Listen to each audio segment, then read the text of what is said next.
El sonido aún resuena en mi mente, incluso después de tantos años. No era el crujido de botas militares sobre el suelo de madera, ni los gritos que siguieron. Nada de eso. El sonido que se quedó grabado en mi memoria fue un canto suave pero profundo, que parecía llenar el espacio de la celda fría e imposible, donde ninguna voz humana debía entrar. Pero antes de llegar a eso, necesitamos entender cómo empezó todo. Me llamo Murat. Durante muchos años, fui pastor en Andian, un pequeño pueblo del este de Uzbekistán, donde el verano derrite el asfalto y el invierno corta la piel como el cristal. Ser cristiano allí no solo era inusual, sino peligroso. Se consideraba una traición al Estado, una traición a nuestra cultura, una traición a todo lo que definía nuestra identidad. Así que nos vimos obligados a vivir en la sombra, como si nuestra fe fuera algo que debíamos ocultar. No teníamos iglesia, no había rastro de nuestra presencia, ni letreros, ni campanas, ni rastro de nuestra existencia. Solo 15 personas, dispersas en diferentes casas, reuniéndose en secreto, cambiando siempre de domicilio, siempre huyendo. Chamila, una mujer de 60 años con las manos encallecidas por el duro trabajo en los campos de algodón, nos albergaba en su cocina los martes. Rustam, un mecánico con 3 hijos pequeños, nos recibía en su húmedo sótano los jueves. Dilbar, una joven profesora de matemáticas, nos abría las puertas de su apartamento los domingos por la noche, pero con una condición: teníamos que irnos antes del amanecer, sin dejar rastro. Teníamos códigos. Un golpe en la ventana indicaba que todo estaba bien. 2 golpes rápidos anunciaban peligro inminente. Nadie llevaba Biblias a la vista.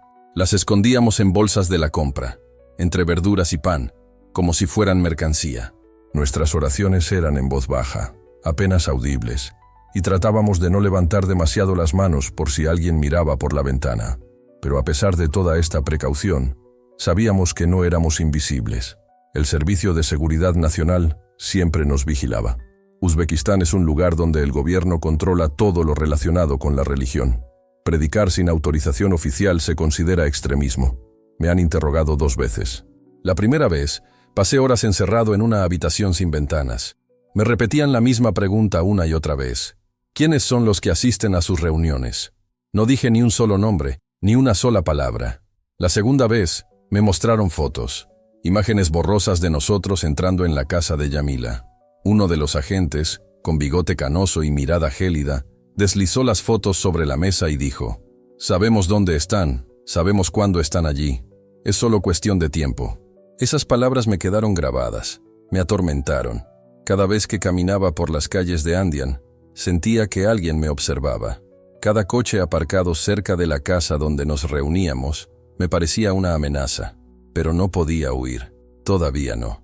Esta gente necesitaba un lugar donde poder ser ellos mismos, donde poder hablar con Dios sin temor a represalias.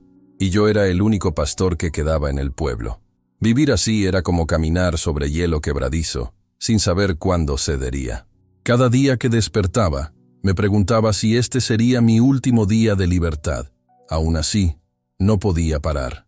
Cada vez que veía a Rustam cargando a su hijo menor, con esa sonrisa esperanzada, o cuando veía a Dilbar con los ojos cerrados y las lágrimas corriendo por su rostro mientras rezaba, sabía que esto era más grande que mi miedo. Nuestra fe, nuestra necesidad de estar juntos, valía mucho más que cualquier riesgo. Y en medio del miedo constante, algo en mi corazón me decía que, pasara lo que pasara, estar allí era mi destino. Estas personas habían encontrado algo por lo que valía la pena arriesgarlo todo. Y sabía que era la única que podía guiarlas por ese camino. Pero el miedo nunca desaparece del todo. Se instala ahí, en lo más profundo de mi estómago, como un peso frío y constante.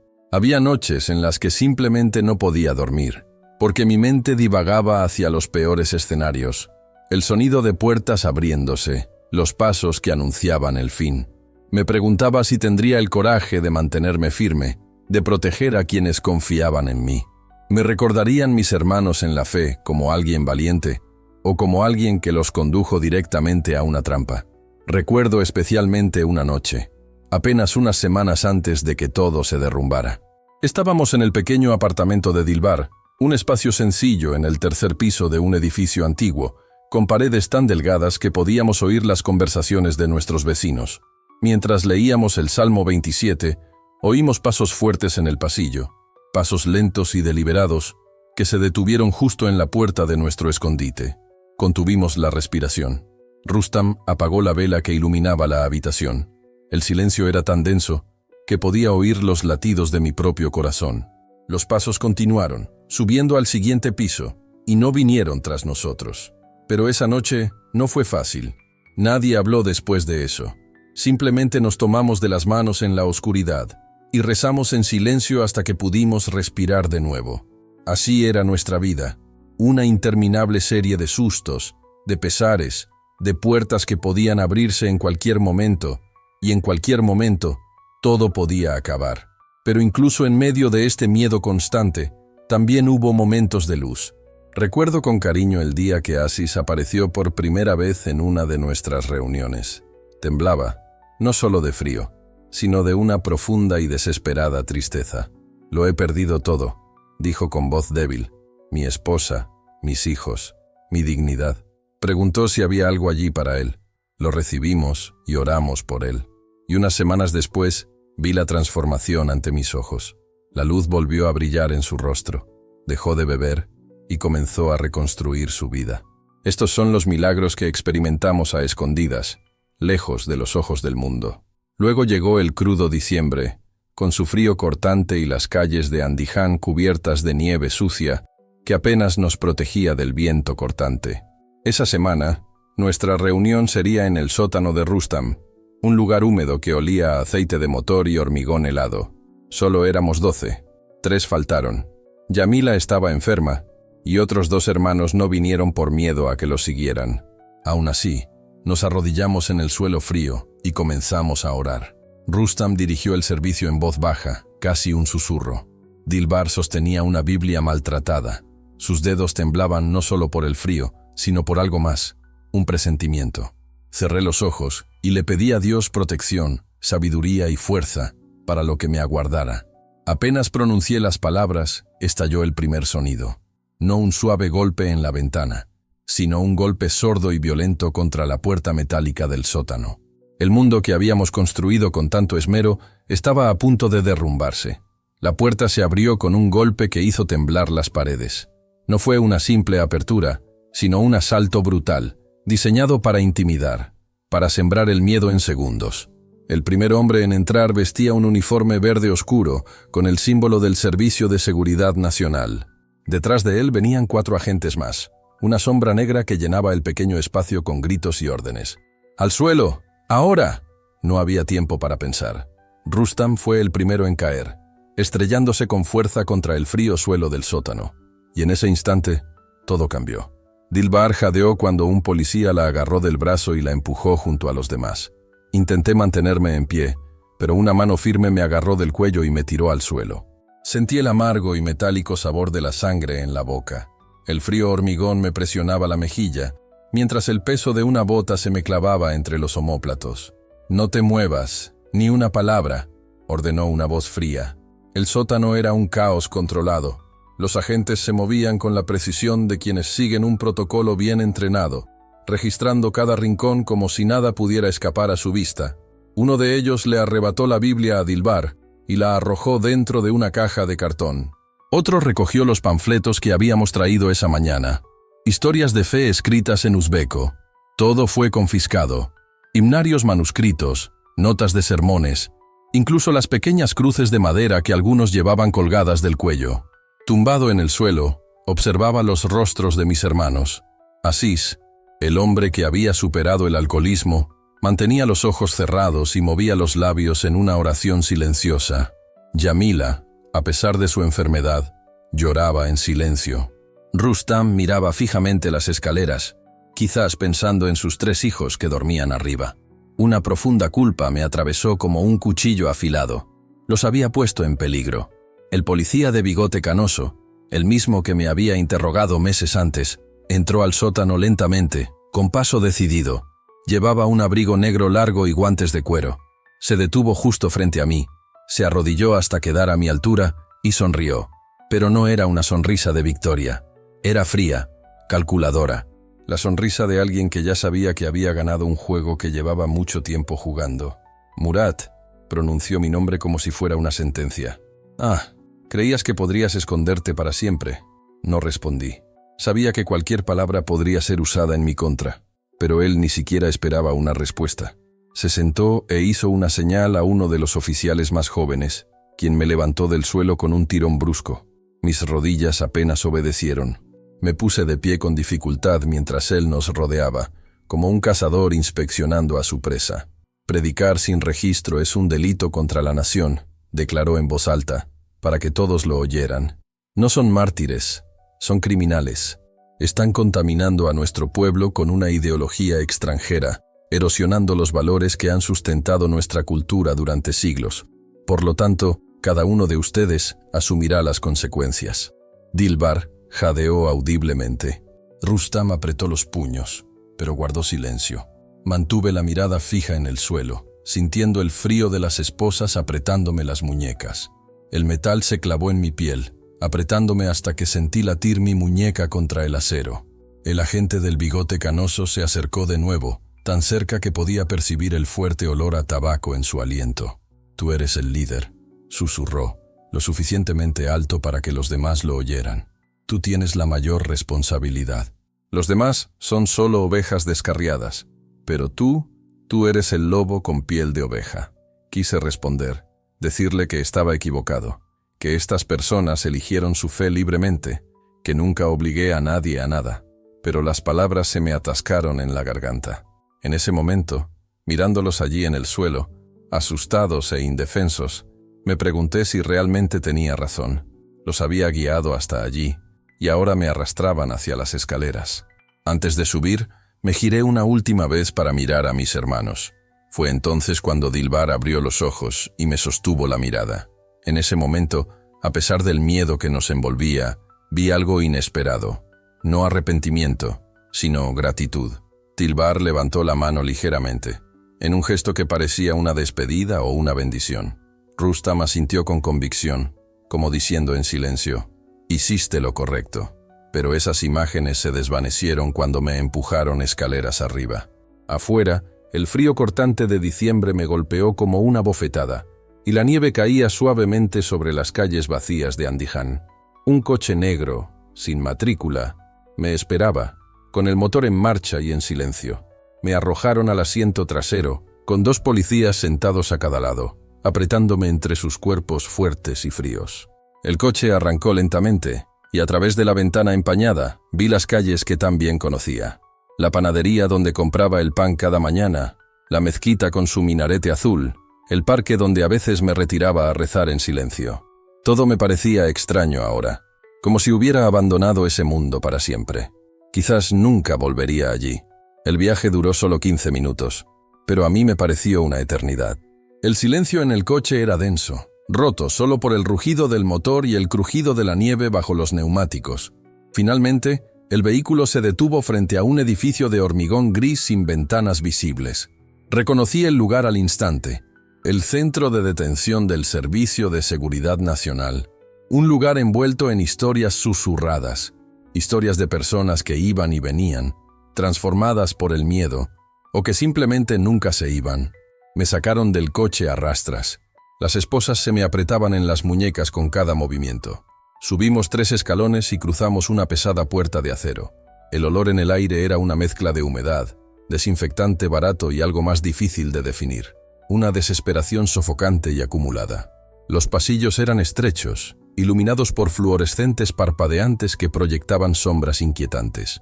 A lo lejos, oí voces apagadas y gritos provenientes de las profundidades del edificio. Me llevaron a una sala de registro. Un oficial aburrido anotó mi nombre en un grueso libro lleno de notas viejas. Me quitaron el cinturón, los cordones y el reloj. Todo lo metieron en una bolsa de plástico transparente. «Firme aquí», dijo el oficial, señalando un papel. No leí nada, solo firmé con mano temblorosa. Luego me llevaron por un pasillo más oscuro y frío. Puertas metálicas oxidadas se alineaban a ambos lados, cada una con una pequeña ventana de vidrio reforzado. Algunas celdas estaban vacías, otras mostraban sombras que se movían lentamente, figuras humanas acurrucadas en rincones. Finalmente, nos detuvimos ante una puerta al final del pasillo. El agente de bigote canoso, que había estado conmigo desde el arresto, sacó un juego de llaves y abrió la puerta con un clic metálico. «Bienvenido a tu nuevo hogar», dijo con la misma sonrisa fría y cruel. «Espero que tu Dios te mantenga abrigado». La puerta se abrió, y lo que vi me dio más frío que el frío cortante del exterior. Era una celda diminuta, no más grande que un armario, apenas lo suficientemente grande para una persona tumbada en diagonal. Las paredes estaban cubiertas por una gruesa capa de escarcha, un hielo que brillaba a la tenue luz de una bombilla que colgaba del techo. El suelo de hormigón estaba húmedo y resbaladizo, un frío que parecía calar hasta los huesos. En un rincón de la celda, encontré una manta fina y empapada y un trozo de pan duro sobre una placa metálica abollada.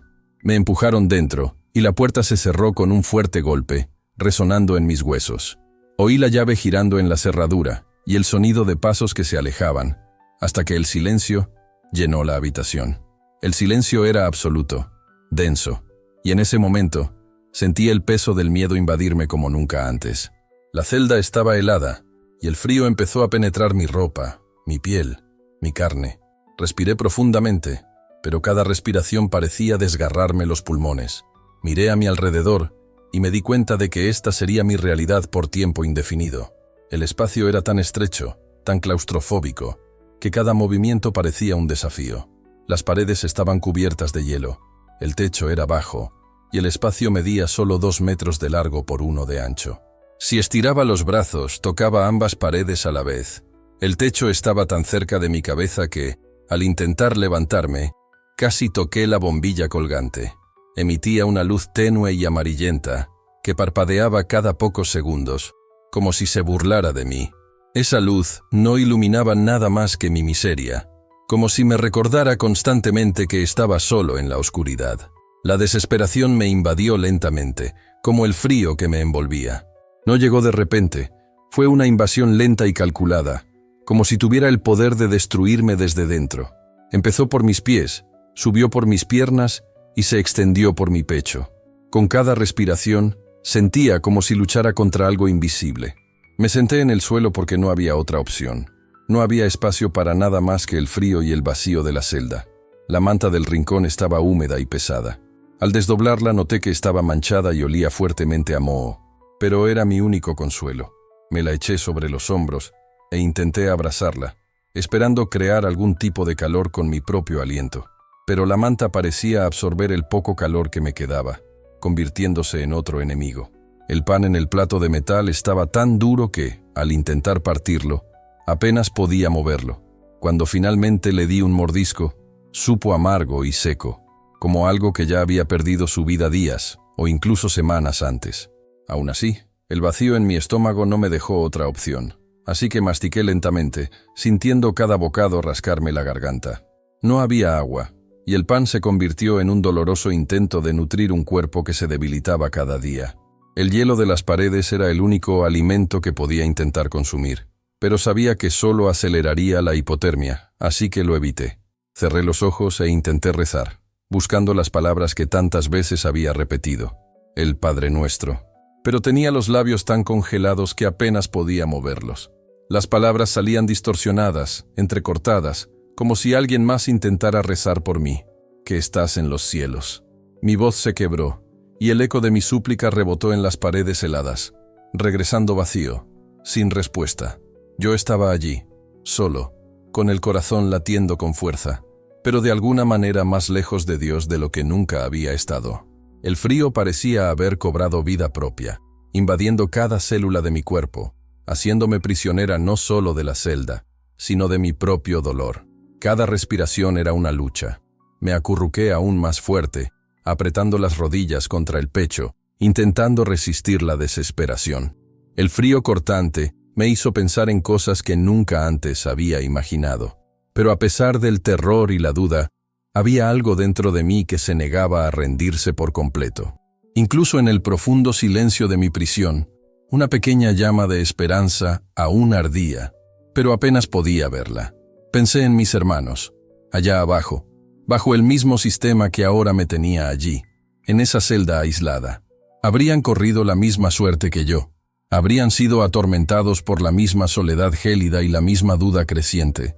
O quizás les habría sido más fácil, al no cargar con el peso del liderazgo, la responsabilidad de haber guiado a todos a ese momento. ¿Fue esto lo que me destrozó? ¿El miedo a haberlos llevado a un callejón sin salida? ¿A un final sin sentido? Mis pensamientos se entremezclaban, una maraña de culpa, miedos y esperanzas, y con cada instante que pasaba, la duda se intensificaba. ¿Qué sería de nosotros ahora? ¿De mí? Ya no podía distinguir entre lo real y lo que era producto de mi mente, enloquecida por el frío. A veces, creía oír voces, susurros provenientes de las paredes. Otras veces, eran pasos que resonaban en mis oídos, acercándose pero sin llegar, como una presencia fantasmal. Sentía un dolor creciente en el pecho. El aire se sentía denso, y cada respiración era más trabajosa que la anterior. Sentía como si el calor de mi cuerpo se disipara a medida que el frío se arraigaba más profundamente en mí. Mis dedos ya no respondían, y la sensación de que mis pies estaban petrificados no hacía más que aumentar. Estaba en un lugar donde el tiempo parecía haberse detenido. No sabía cuánto tiempo había pasado. ¿Había estado allí durante días, horas, o un tiempo indefinido y tortuoso que solo acentuaba la sensación de que el tiempo ya no existía para mí? Y entonces, en lo más profundo de mi mente, surgió la duda más dolorosa. ¿Y si todo esto era mentira? ¿Y si Dios nunca hubiera estado ahí? ¿Nunca me hubiera guiado? ¿Nunca hubiera escuchado nuestras oraciones? La mera posibilidad de esto me paralizó, como si todo el sufrimiento, todo el dolor que había sentido y causado, careciera de razón.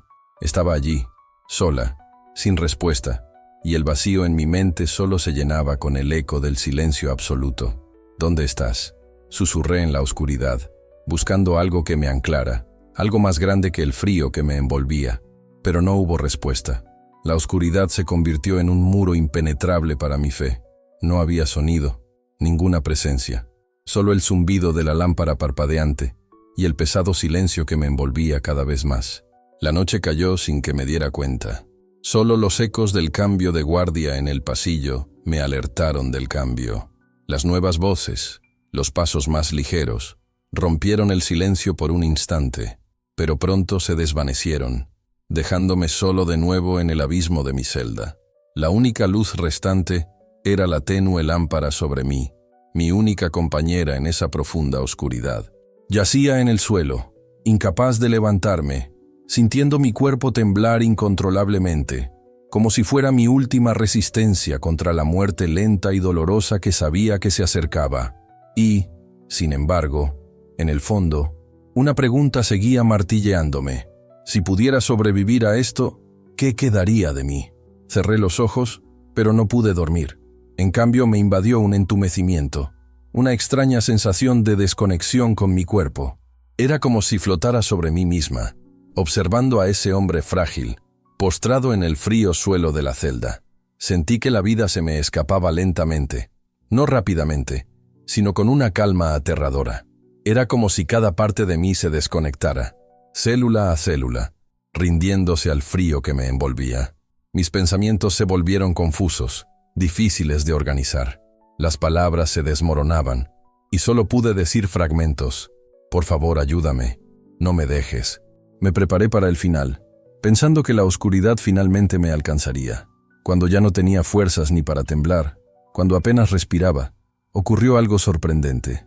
Al principio, pensé que era una alucinación, un sonido tan sutil que podría haber sido el viento intentando filtrarse por una grieta. Pero no era el viento, era una voz, una canción, algo sin sentido, pero estaba allí, llenando el vacío a mi alrededor. La voz era suave, casi imperceptible. Si no hubiera estado prestando atención, la habría descartado como un susurro lejano, pero el silencio y el frío lo aclararon todo. Abrí los ojos, pero la celda seguía igual. Las paredes heladas, la luz parpadeante, la soledad. Pero la canción persistía. Fue entonces cuando la melodía empezó a sonar con más claridad. No venía del pasillo ni de las celdas vecinas. Parecía surgir del aire mismo, como si las moléculas congeladas del aire se hubieran organizado para cantar. Levanté la cabeza con esfuerzo, sintiendo que mis músculos se rebelaban ante el movimiento. pero el sonido me llamaba. Intenté localizar su origen, pero fue inútil. La música estaba en todas partes y en ninguna al mismo tiempo. Entonces reconocí la melodía. Mi corazón, que ya latía débilmente, dio un vuelco. Era un himno que cantábamos en nuestras reuniones secretas, uno que Dilbar siempre había amado. Las palabras del Salmo 27 resonaron en mi mente. El Señor es mi luz y mi salvación. ¿A quién temeré? El Señor es la fortaleza de mi vida. ¿De quién tendré miedo? El canto no sonaba humano, sino algo más. Era puro, sin los errores ni defectos que todos llevamos al cantar. No había jadeos, vacilaciones, ni notas desafinadas. Era como oír agua cristalina fluyendo suavemente sobre piedras lisas, como el primer rayo de sol tocando la tierra tras una noche oscura. Y aunque la canción estaba en uzbeco, la letra sonaba clara y perfecta, como si la lengua misma hubiera sido purificada. Con lágrimas que empezaban a caer, me apoyé en la fría pared de la celda, olvidando por un momento el frío abrasador. El canto llenó el espacio, no con un estruendo, sino con tanta fuerza que sentí como si la celda misma se expandiera. Las paredes parecieron retroceder y el techo se elevó, como si el espacio se expandiera ante mí. Miré hacia arriba, esperando ver algo, alguna explicación, pero solo vi hormigón agrietado y la bombilla solitaria. El Señor es mi luz y mi salvación. Las palabras llenaron cada rincón de la celda. Cerré los ojos de nuevo, no por agotamiento, sino por algo mucho más profundo. Fue una rendición, pero no la de quien se rinde. Fue la de quien finalmente deja de luchar contra la corriente y se deja llevar. Las lágrimas quemaron mi rostro helado, una calidez inesperada en medio del frío inmenso. Fue en ese momento, mientras me abandonaba a ese sonido celestial, que ocurrió algo extraordinario. El frío empezó a ceder, pero no de golpe, sino gradualmente, como si una mano invisible me quitara una pesada manta. Primero, sentí un hormigueo en los dedos, ese dolor agudo que surge cuando la sangre empieza a volver a las extremidades entumecidas. Luego, el calor descendió lentamente por mis piernas hasta llegar al pecho. El hielo de las paredes seguía allí, brillando bajo la luz amarillenta, pero ya no me amenazaba, ya no me dominaba. Respiré hondo y, por primera vez en horas, sentí que mis pulmones se llenaban sin dolor. El aire que entraba ya no era cortante, como cuchillos, sino suave, casi cálido.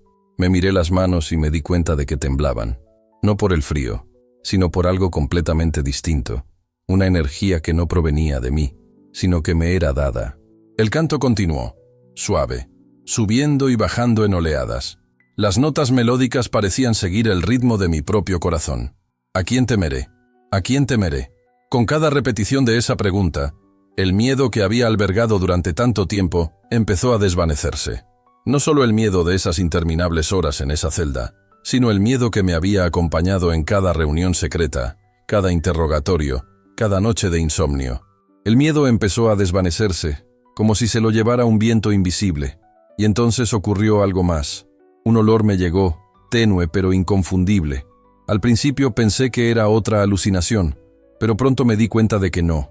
Era real y muy específico. El olor a madera quemada, como el de una chimenea rugiente en invierno. Esa fragancia rica y reconfortante llenó la celda, tan intensamente que casi podía saborearla. No había fuego allí, ni madera, solo cemento, hielo y la manta húmeda, pero el olor era inconfundible. Me puse de pie con facilidad, como si mis piernas nunca hubieran estado tan débiles. La manta cayó de mis hombros, pero ya no la necesitaba. Una calidez suave e inexplicable me envolvió. No el calor sofocante de la fiebre, sino algo profundo, acogedor, como el abrazo de alguien que me amara sin restricciones. Levanté las manos hacia el techo, hacia el sonido que me llenaba, como buscando la fuente invisible de esta presencia. Las palabras salieron de mi boca sin pensar. Estás aquí conmigo. No era una pregunta, sino una certeza absoluta, algo que me traspasó por completo. Por primera vez desde que me arrojaron a esa celda, supe con toda mi alma que no estaba solo. El canto alcanzó su clímax, no en volumen, sino en intensidad emocional. Era como si 1000 voces se hubieran unido a la primera, creando una armonía tan compleja y hermosa que mi mente no podía seguirla. Solo podía sentir, dejar que esta música fluyera a través de mí y me transformara. Caí de rodillas, no por debilidad, sino por reverencia. No sé cuánto tiempo estuve allí. El tiempo se había vuelto irrelevante. Podrían haber sido minutos u horas, pero en ese espacio entre la realidad y algo mucho mayor, el reloj se detuvo. Solo quedaban el canto, el calor reconfortante, el aroma a madera quemada y una profunda paz que me llenó, envolviéndome de una manera inexplicable para la lógica humana. Cuando el cántico empezó a apagarse, no fue repentino. Fue como ver el amanecer al revés, con la luz alejándose suavemente, hasta que solo quedó la oscuridad. Pero ahora, la oscuridad no me asustaba. Estaba llena de promesas, algo plantado que, con el tiempo, crecería. Cuando por fin abrí los ojos, la celda estaba exactamente igual que antes. Las paredes seguían cubiertas de hielo. La lámpara seguía parpadeando.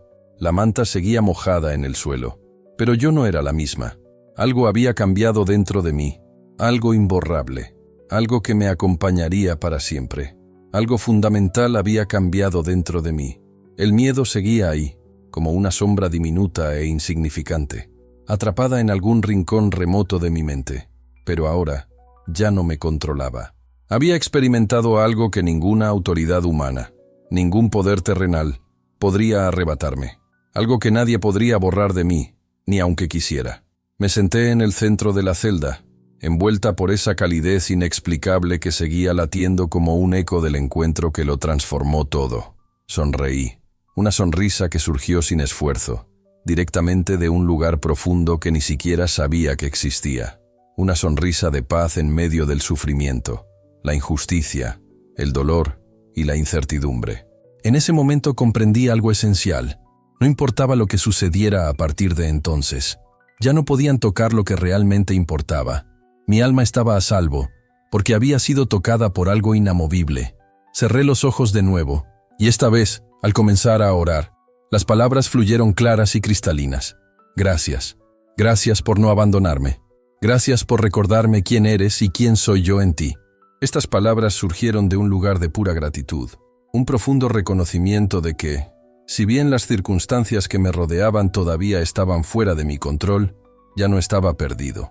Me tumbé en el suelo, usando la manta húmeda, pero no por necesidad. Fue un gesto automático, como un reflejo de la costumbre, algo que había hecho tantas veces.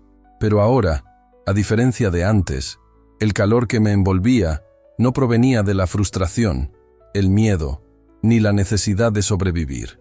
Era algo más profundo, más seguro, como un capullo protector. Mis músculos se relajaron y mi respiración se volvió más profunda, más regular. Por primera vez en una eternidad que parecía extenderse a días o meses, sentí que podía descansar. No porque las circunstancias externas hubieran cambiado, sino porque yo mismo lo había hecho. Fue entonces cuando oí pasos en el pasillo, voces lejanas, el sonido metálico de llaves al chocar. La puerta se abrió con un clic familiar, y la luz del pasillo atravesó la penumbra que me rodeaba. 2 guardias estaban en la puerta, observándome. Sus expresiones eran difíciles de interpretar, pero una cosa estaba clara: sorpresa, quizás incluso confusión. Uno de los guardias, el más joven, con una cicatriz en la mejilla, se adelantó y me miró de arriba abajo con recelo. «¿Cómo estás?», murmuró con un dejo de incredulidad en la voz. «Anoche revisé esta celda. Estaba congelada». El otro guardia, mayor y con el rostro marcado por años de experiencia en este lugar oscuro, frunció el ceño. Se acercó con cautela, tocándome la frente, como para comprobar si aún era humano. Cuando sus dedos rozaron mi piel, se apartó rápidamente, como si hubiera tocado algo incandescente. «Hace calor», dijo casi en un susurro, en voz baja y llena de asombro. «Imposible. Anoche, esta celda estaba helada. Me quedé allí, frente a ellos, sintiendo ese calor interior aún latiendo en mi pecho. Los miré a los ojos, no con desafío, sino con una calma que jamás supe que poseía. El joven guardia retrocedió un paso, visiblemente incómodo. El guardia mayor permaneció inmóvil, observándome como si se enfrentara a algo que no pudiera comprender.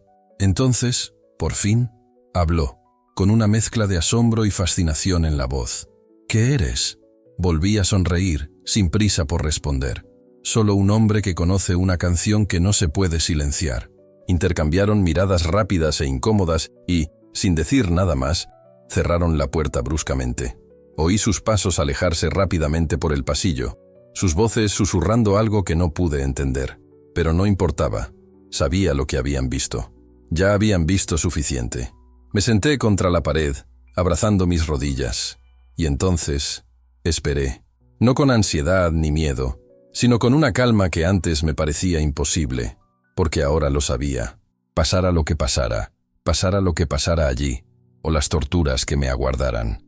Había algo dentro de mí que ninguna pared podía contener. Algo que no se disiparía, que no se extinguiría.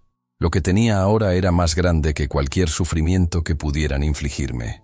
Estaba a salvo. El cántico había cesado, pero su eco seguía resonando en mi interior, y sabía que ese eco bastaría para lo que vendría. Los días se arrastraban, convirtiéndose en semanas y luego en meses. Perdí la noción del tiempo después del 15º día, cuando dejaron de traerme pan duro, el único indicador del tiempo que me quedaba. Pero algo había cambiado desde aquella noche de cántico. El frío seguía presente, y aunque aún lo sentía en la piel, como un mordisco constante, había algo más profundo, más vital, que me impulsaba a seguir adelante. Ya no tenía la sensación de ser consumido por él. El frío ya no dominaba mi cuerpo, porque algo dentro de mí, algo que no podía tocarse ni arrancarse, ardía con una fuerza que ninguna temperatura podía extinguir. Los interrogatorios comenzaron al tercer día. Me sacaban de mi celda a cualquier hora, por la mañana, en mitad de la noche o en cualquier momento. Me llevaban a una habitación del Escón en el segundo piso, una habitación más grande que mi celda, pero igual de sofocante. Había una mesa de metal en el centro, 2 sillas, un armario de madera y una lámpara colgante que emitía una luz blanca y penetrante. Las paredes eran de un verde institucional, sucias y manchadas, como si el lugar mismo estuviera oprimido por la humedad y la desesperanza. Y siempre estaba el agente del bigote canoso. Se sentaba frente a mí, sosteniendo una carpeta llena de documentos, fotografías e informes. La abría con movimientos lentos, casi rituales, como si fuera una danza que hubiera perfeccionado con los años. Murat siempre empezaba de la misma manera, pronunciando mi nombre como si fuera una acusación. Hoy vamos a hablar de verdades. Sabía que sus palabras pretendían ponerme nerviosa, pero ya no tenía miedo. Me mostró las fotos de nuevo, imágenes borrosas de mis hermanos entrando en las casas donde nos conocimos. Primeros planos borrosos de rostros que conocía bien. Yamila con su bolsa de la compra, Rustam con herramientas en las manos, Dilbar caminando por la calle, con un libro bajo el brazo. Me miró fijamente, con una sonrisa cruel, y dijo: «Esto es evidencia de una actividad ilegal organizada». Y luego, con un deslizamiento casi teatral, extendió las fotografías sobre la mesa. «Pero puedes protegerlos. Solo necesito nombres». Con cada negativa, el tono de Murat cambiaba. Sus preguntas se convertían en acusaciones. «Estáis envenenando a nuestra juventud con ideología extranjera». Me miró fijamente, esperando una reacción. «¿Cuánto dinero te pagan? ¿Quién te capacita?». Por mucho que le explicaba que no había dinero de por medio, que solo éramos un grupo de personas intentando vivir nuestra fe, no me escuchaba. Cerró los ojos a la verdad. Los interrogatorios se prolongaban durante horas, a veces 6, a veces 8, y me obligaban a estar de pie, siempre de pie, con prohibición de sentarme. Cuando mis rodillas empezaban a ceder, uno de los guardias me apartaba con una orden severa. «Erguirse». La luz blanca de la lámpara me quemaba los ojos, difuminando todo a mi alrededor. Dejaron de ofrecerme agua, intentando calmar mi sed, pero cada vez que sentía que me desplomaba, recordaba la canción. Cerré los ojos y la escuché en mi mente, esas notas imposibles, como si el aire mismo vibrara con ellas. «El Señor es mi luz y mi salvación. ¿De quién he de atemorizarme?». Estas palabras me sostuvieron, me dieron fuerza, y así guardé silencio. Me negué a traicionar lo que amaba. Al 10º día, trajeron documentos. Eran formularios oficiales, impresos con membrete del Servicio de Seguridad Nacional. Murat me los mostró con una sonrisa que intentó parecer paternal. «Firma aquí», dijo. Su voz tenía un tono de falsa preocupación, como si me ofreciera una oportunidad para escapar del sufrimiento. Pero sabía lo que quería. Quería destrozarme. Quería que traicionara a los demás, pero algo dentro de mí era más fuerte que el dolor. No sabía cuánto tiempo más podría aguantar, pero una cosa era segura. Pasara lo que pasara de ahora en adelante, no estaba solo. Tenía algo más grande que me sostenía, y eso era todo lo que necesitaba para seguir adelante. El oficial colocó los papeles sobre la mesa y habló en ese tono mesurado que se había vuelto familiar. Leí atentamente Murat. Esta es tu declaración de renuncia. Solo tienes que firmarla. Prometer que pondrás fin a estas reuniones religiosas ilegales y podrás irte a casa mañana. Está todo aquí. Recogí los papeles con manos temblorosas. El frío y el cansancio me dificultaban incluso sostener la página. Empecé a leer, y cada línea parecía pesar más que la anterior. Yo, Murat Karimov, reconozco haber participado en actividades religiosas extremistas sin autorización estatal. Renuncio voluntariamente a mi fe cristiana y prometo no volver a participar en ningún grupo religioso no registrado. El bolígrafo ya estaba allí, esperando. Solo tenía que cogerlo, tachar mi nombre al final de esa mentira, y en 3 segundos sería libre. Podría volver a caminar por las calles de Andiján, respirar aire fresco, comer comida de verdad, dormir en una cama. Levanté el bolígrafo y lo sostuve sobre la línea punteada. Al otro lado de la mesa, el agente de bigote canoso se inclinó hacia adelante, seguro de haber ganado. Pero en ese momento, mi mente se llenó de rostros e historias. Pensé en Así, quien superó su adicción al alcohol tras encontrar paz en nuestras reuniones. En Dilbar, llorando durante la oración, porque finalmente se había sentido aceptada allí. Pensé en Rustam, quien con 3 hijos pequeños, seguía abriéndonos las puertas de su casa cada semana para las reuniones, aún sabiendo el riesgo. Y luego simplemente dejé caer el bolígrafo. El sonido metálico del impacto sobre la mesa resonó fuerte, como una protesta surgida de lo más profundo de mi alma. «No puedo firmar esto», dije. Mi voz era débil pero firme. «No puedo negar quién soy». La sonrisa de la gente desapareció al instante. Su rostro se ensombreció. Se levantó con ira contenida, agarró los documentos y los arrojó a un lado. «Idiota», dijo apretando los dientes. «Te vas a arrepentir de esto». Y tenía razón. Lo que vino después fue más duro que el frío de la celda. Me devolvieron a la misma prisión, pero ahora los guardias entraban a todas horas, golpeando las paredes con barras de hierro solo para impedirme descansar. La comida se servía solo cada 2 días.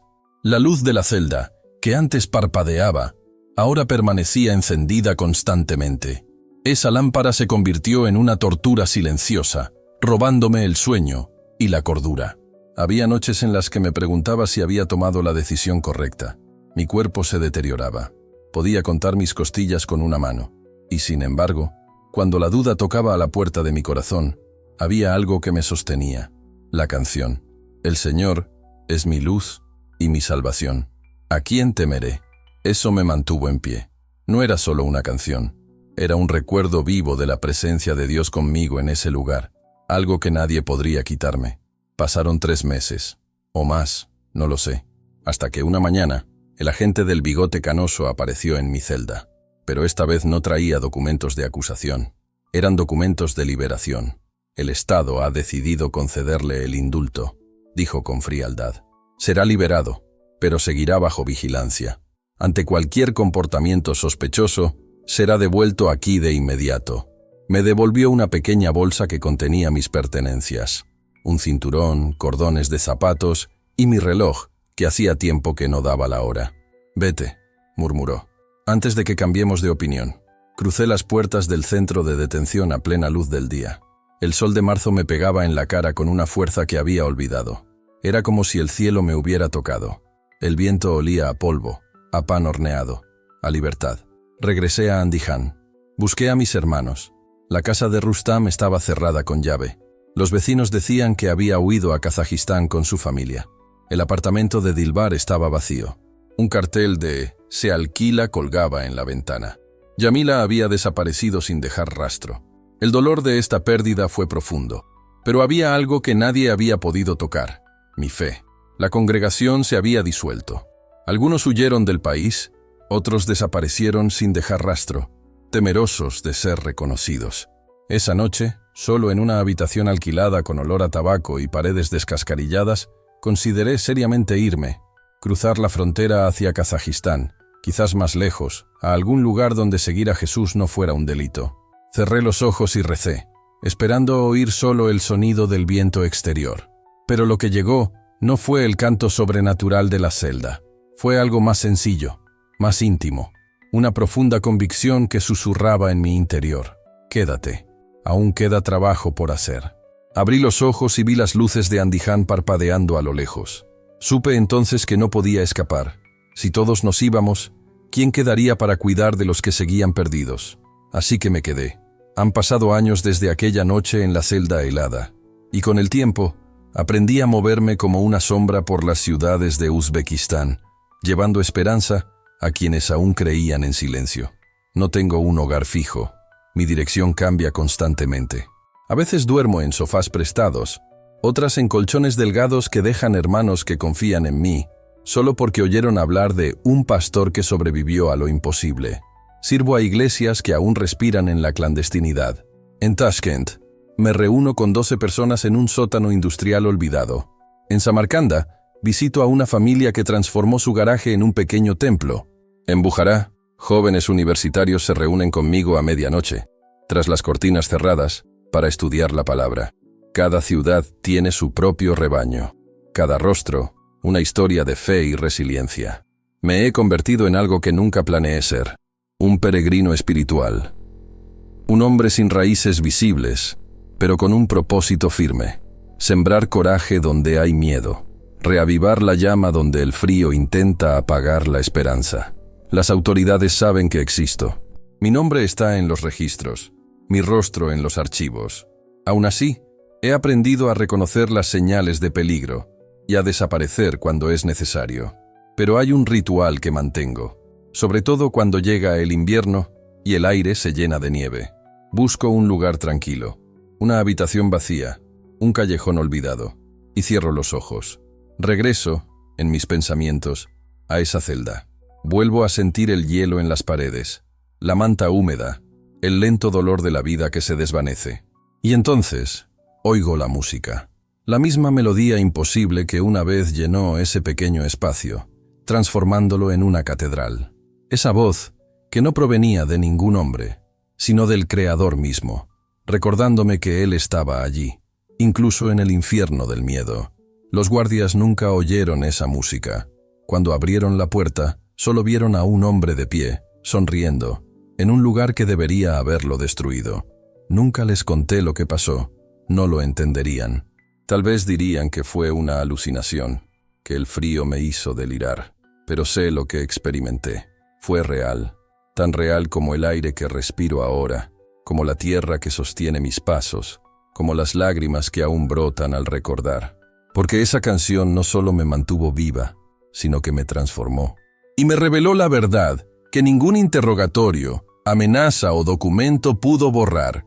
Ni los muros más fríos, ni los regímenes más crueles, ni las cárceles más oscuras pueden contener la presencia de Dios. Pueden arrebatarte tu libertad, pueden robarte tu dignidad, tu comodidad, incluso alejarte de todos tus seres queridos. Pueden debilitarte hasta que cada movimiento parezca una batalla. Pero hay algo que nadie puede tocar, lo que decides guardar en tu interior. Les conté mi historia solo a unos pocos. Uno de ellos fue Armán, un joven pastor de Fergana que había abandonado su ministerio tras recibir amenazas de las autoridades. Hablé de la celda, del frío, de la canción que me encontró cuando nada más tenía sentido. Le dije que la verdadera fe no es una cesión ante el miedo, sino una decisión. Al terminar, vi un cambio en su mirada. 2 semanas después, recibí un breve mensaje. Me quedo. Alguien tiene que quedarse. Quizás tú también has pasado por eso. Ese momento en el que todos se van y tienes que decidir si quedarte o huir. O quizás estés ahí ahora mismo, preguntándote si aún vale la pena luchar, si aún hay propósito en medio del sufrimiento. Si ese es tu caso, cuéntame tu historia. Escríbela. Alguien necesita leer lo que has vivido para encontrar valor en el desierto. También hablé con Nigora, una mujer que perdió a su esposo en prisión por predicar sin permiso. Estaba abrumada por el dolor. tratando de comprender por qué Dios había permitido tal pérdida. Cuando compartí mi experiencia con ella, lloró largo rato y luego dijo: «Mi marido también oyó algo. Nunca me dijo qué era, pero ahora lo entiendo». Eso fue lo que lo sostuvo. Y por eso les cuento todo esto ahora. Quizás para ustedes, que me escuchan o me leen y se sienten como si estuvieran en una celda. Quizás su prisión no tenga barrotes ni paredes de hielo. Quizás sea una enfermedad que los limita, una pérdida que aún sangra, un miedo que los paraliza cada mañana. Quizás sea el silencio de Dios que parece eterno. Sea cual sea tu celda, escribe. Compártelo para que pueda orar por ti. Pero sobre todo, recuerda esto. El mismo Dios que envió una canción a una celda helada en Uzbekistán es el mismo Dios que puede alcanzarte donde quiera que estés. No siempre llega como esperamos. No siempre llega con liberación inmediata, ni respuestas fáciles. A veces llega como un susurro que solo el corazón oye, como una suave calidez en medio del frío, como una paz que desafía toda lógica. Y si alguna vez has experimentado algo así, ese momento inexplicable en el que lo imposible parecía ceder, en el que sentiste que no estabas solo, por favor, compártelo también. No por mí, sino por quienes necesitan saber que no lo están imaginando, que no están locos, que esta presencia es real. A veces, el primer paso para empezar de nuevo es simplemente descubrir que alguien, en algún lugar, también sobrevivió a su propia célula. Y si aún no has tenido este encuentro, si tu prisión aún te parece fría y silenciosa, no te rindas. Yo también dudé. Pensé que Dios se había quedado en silencio, pero fue justo ahí, en el punto más oscuro de mi historia, que Él respondió. No fueron puertas que se abrían ni cadenas que se rompían. Fue algo mucho más profundo. Algo que cambió no solo lo que veía, sino quién era yo. Fue en esa celda helada que Dios me recordó quién es Él y quién soy yo. Me demostró que mi identidad no depende de las rejas que me rodean ni de los documentos que me obligan a firmar. Mi verdadera identidad se basa en una conexión que ningún régimen puede romper, que ninguna prisión puede borrar. Y ahora, quiero saber de ti. ¿En qué parte del mundo me escuchas? ¿Desde qué rincón? ¿Desde qué ciudad? ¿Desde qué realidad? Porque desde Uzbekistán hasta allá donde estás ahora, hay algo más grande que las fronteras que nos une. Hoy, sigo viviendo en las sombras. Sigo arriesgándome cada vez que entro en un sótano a rezar con mis hermanos, o cuando llamamos a la puerta de un garaje convertido en una iglesia clandestina. Puede que la celda aún me espere, o algo peor, pero el miedo ya no me domina como antes. Porque he aprendido una cosa. Hay algo más fuerte que el miedo. Hay una canción que todo el infierno no puede silenciar. Si esta historia te conmovió profundamente, si te infundió esperanza, si te recordó algo que habías olvidado, entonces escucha esa voz que quizás te susurra en este momento. La voz que dice: todavía hay esperanza, todavía hay propósito, aún vale la pena levantarse mañana.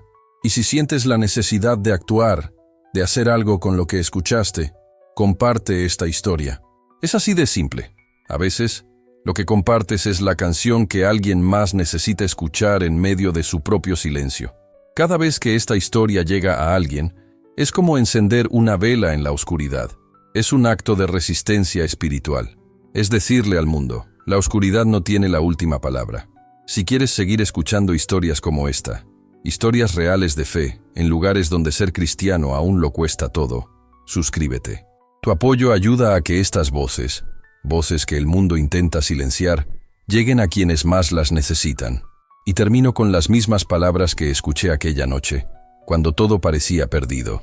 El Señor es mi luz y mi salvación. ¿De quién he de atemorizarme? Espero que encuentres tu propia respuesta a esta pregunta, que cuando llegue tu noche más oscura, tú también puedas escuchar tu canción. Y que nunca, nunca lo olvides. Ni siquiera las paredes más frías pueden contener la presencia de Dios. Gracias por caminar conmigo hasta aquí. Si esto te fue útil, la mejor manera de honrar esta historia es vivirla. Sé una luz en tu propia celda. Sé una canción en el silencio de otro. Hay un sonido que nunca olvidaré.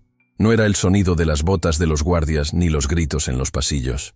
Era el sonido de una canción, suave, imposible, que llenaba una celda donde ninguna voz humana debía entrar.